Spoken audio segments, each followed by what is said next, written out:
पेनाची nib या चिन्हासमोरील button दाबून संभाजीराजेंच्या स्वराज्य पक्षाला विजयी करा। महाराष्ट्राचे कुलस्वामी आई तुळजाभवानीच्या मतदारसंघात आपण आज आले आहेत। या विधानसभा मतदारसंघामध्ये 23 उमेदवार उभे आहेत। येथील प्रमुख उमेदवार असलेले महायुतीचे राणा जगजितसिंह पाटील आपल्या सोबत आहेत।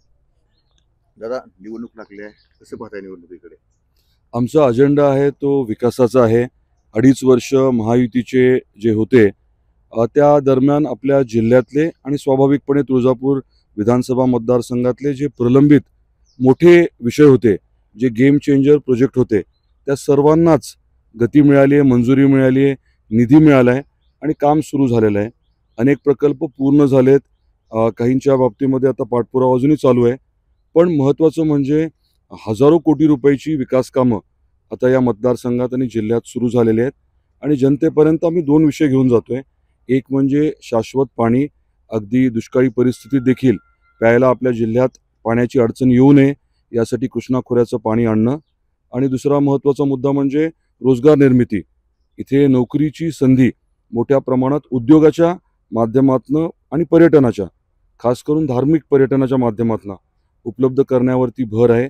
इथलं दरडोई उत्पन्न वाढवण्याची प्रक्रिया आता सुरू झाली आहे आणि जनतेला हे समजतंय की वैयक्तिक टीका टिप्पणीच्या पलीकडे जाऊन विकास महत्त्वाचा आहे, आपल्या हाताला काम मिळणं महत्त्वाचं आहे, घरात 4 पैसे अधिक येणं दर महिन्याला हे महत्त्वाचं आहे आणि त्या अनुषंगाने अतिशय सकारात्मकतेने पॉझिटिव्ह असा कॅम्पेन आम्ही राबवतोय।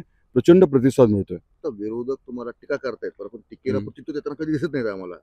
विरोधक जे आहेत ते त्यांच्या संस्काराप्रमाणे खोटं नाटं बोलतात। लोकसभेत आपण बघितलं, खोटे नॅरेटिव्ह जे आहेत ते सेट करायचा प्रयत्न केला, दुर्दैवाने लोकांना काही विश्वास बसला।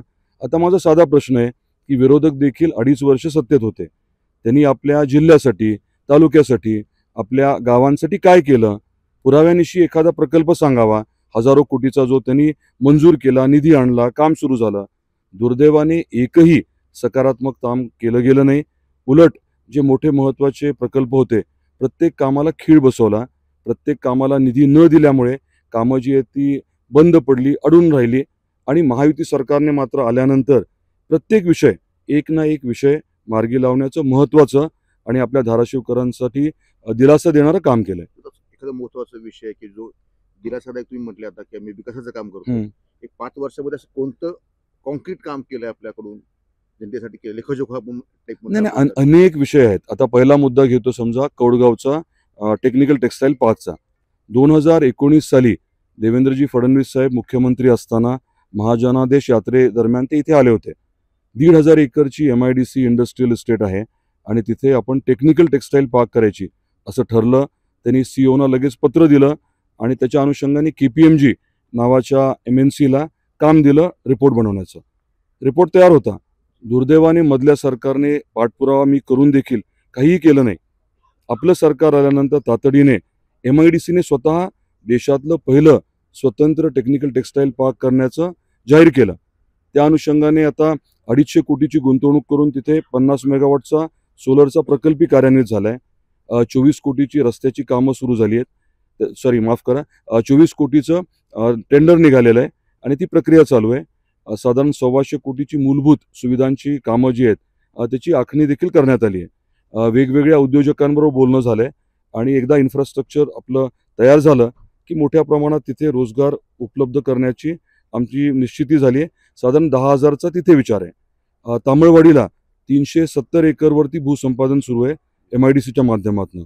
सोलापूरच्या 150 उद्योजकांबरोबर 2 बैठका झाल्यात आणि मोठ्या प्रमाणात ते तयार आहेत, कारण 15-17 किलोमीटरवरती तामळवाडी आहे आणि मराठवाड्यात त्यांना प्रचंड आर्थिक सवलती मिळतात। हे सगळे स्मॉल आणि मीडियम प्रकल्प आहेत। प्रत्येक प्रकल्पात 70 ते 90 असं जवळजवळ 12,000 लोकांना रोजगार उपलब्ध होणार आहे। सगळ्यात महत्त्वाचं जिल्ह्याच्या दृष्टीने काम म्हणजे डॉक्टर साहेबांनी केलेलं पाणी अडवण्याचं। आज आपल्याकडे जे बागायती पिकं आहेत, ऊस आहे, एवढे साखर कारखाने आहेत, ते केवळ डॉक्टर साहेबांनी केलेल्या कामामुळे। परंतु तेव्हाच डॉक्टर साहेबांनी अजून एक महत्त्वाचा विषय हातात घेतला होता, तो म्हणजे कृष्णा खोऱ्यातलं मराठवाड्याच्या हक्काचं पाणी। 2001 साली डॉक्टर साहेबांनी मंत्रिमंडळाच्या बैठकीत तो ठराव मंजूर करून घेतला। आता आपल्या महायुती सरकारने सत्तेत आल्यानंतर तातडीने जे पहिले काही निर्णय घेतले त्याच्यामध्ये 11,700 कोटीची सुप्रमा दिली या कृष्णा मराठवाडा प्रकल्पासाठी। निविदा झाली, कामं सुरू झाली आहेत आणि युद्ध पातळीवर काम चालू आहे. रामदऱ्यामध्ये तुळजापूरला प्रत्यक्षात पाणी हे पुढच्या 2 महिन्यात डिसेंबरपर्यंत येईल. पाणी तिथे आल्यानंतर पुढे मग त्याचं डिस्ट्रीब्युशन तुळजापूर, उमरगा, लोहाऱ्यात होणार आहे. दुसरं काम बोगद्याचं चाललंय, त्याच्या माध्यमातून सीना कोळेगावमध्ये पाणी येईल आणि तिथून भूम, परांडा, वाशी करत कळंब आणि मग धाराशिव देखील. म्हणजे 8ही तालुक्यांना आपल्या जिल्ह्यातल्या दुष्काळी परिस्थितीमध्ये पिण्याचं पाणी उपलब्ध व्हावं आणि शेतीसाठी देखील काही प्रमाणात दुष्काळी परिस्थितीत पाणी उपलब्ध व्हावं असा तो प्रयत्न आहे. चांगलं यश मिळतंय. शेवटचा आवर्जून सांगण्यासारखा मुद्दा म्हणजे तुळजापूरचा. आई तुळजाभवानीचं मंदिराचा विकास या बाबतीत आता 60 कोटीचं काम सुरू झालंय, कार्यारंभ आदेश वगैरे झालेत. तिथे आपण मंदिराचा जीर्णोद्धार करतोय, त्याबरोबरीने मोठं महाद्वार करतोय, बऱ्याच चेंजेस करतोय आणि लिफ्टची सोय करतोय खास करून, म्हणजे दिव्यांगांना, वडीलधारींना आईचं दर्शन घेणं सोपं पडावं. या बरोबरीने 2000 कोटीचा आराखडा HPC कडे गेलाय. गेल्या वर्षी जी मंत्रिमंडळाची बैठक छत्रपती संभाजीनगरला झाली तिथे तत्वतः 1300 कोटीच्या आराखड्याला मान्यता देण्यात आलेली आहे. ते काम देखील आपण जलद गतीने मोठं काम हाती घेतोय. त्याचं कारण असं आहे की जसं तिरुपतीला मोठ्या प्रमाणात रोजगार निर्मिती झाली आहे, तिरुपती तिरुमलाच्या विकासाच्या अनुषंगाने भाविक येतात, भाविक राहतात, त्यांचं जेवण बाकीचं विचार केला, हजारो रोजगार निर्मिती तिथे झालेली आहे. त्याच धर्तीवरती तुळजापूरला आपण रोजगार निर्मितीवरती मोठा भर देतोय, लोकांना विश्वासात घेऊन. त्या निवडणुकीत आव्हानं काय वाटतात आपल्याला? निवडणूक कुठली आपण सहज घ्यायची नसते. खोटं काहीतरी बोलून जे नॅरेटिव्ह पसरवलं जातं ते योग्य पद्धतीने हाणून पाडणं हे मला वाटतं महत्त्वाचं ठरणार आहे. कारण जसं लोकसभेच्या निवडणुकीच्या दरम्यान काही खोट्या नाट्या गोष्टी सांगितल्या गेल्या आणि मी म्हटल्याप्रमाणे दुर्दैवाने लोकांना त्याच्यावरती विश्वास वाटला. आता लाडकी बहीण योजना अतिशय चांगली योजना आहे. भारतीय जनता पार्टीने अनेक वर्षापूर्वी मध्य प्रदेशमध्ये सुरू केली, आजही चालू आहे. सुरुवातीला 1000 रुपये देत होते, आता 1500 देत आहेत आणि खूप चांगली योजना असल्यामुळे महाराष्ट्रामध्ये सुरू केली. 46,000 कोटीची आर्थिक तरतूद करण्यात आली आहे आणि आता तर मुख्यमंत्री महोदयाने अनाऊन्स केलंय की 2100 आम्ही करणार. ती खूप चांगली योजना आहे. आधी विरोधक काँग्रेसवाले काय म्हणत होते की योजना अयोग्य आहे, चुकीची आहे, इकडनं पैसे घेऊन देत आहेत वगैरे वगैरे काही बोलले. पण स्वतः त्यांच्या जाहीरनाम्यामध्ये आम्ही 3000 देऊ म्हटले. माझा आपल्याला सर्वांना प्रश्न आहे किंवा आपल्याला विनंती आहे, शेजारीच तेलंगणा आहे, गेल्या वर्षी इलेक्शन झालं, 2500 रुपये दर महिन्याला माता भगिनींना देऊ असा त्यांनी शब्द दिला होता.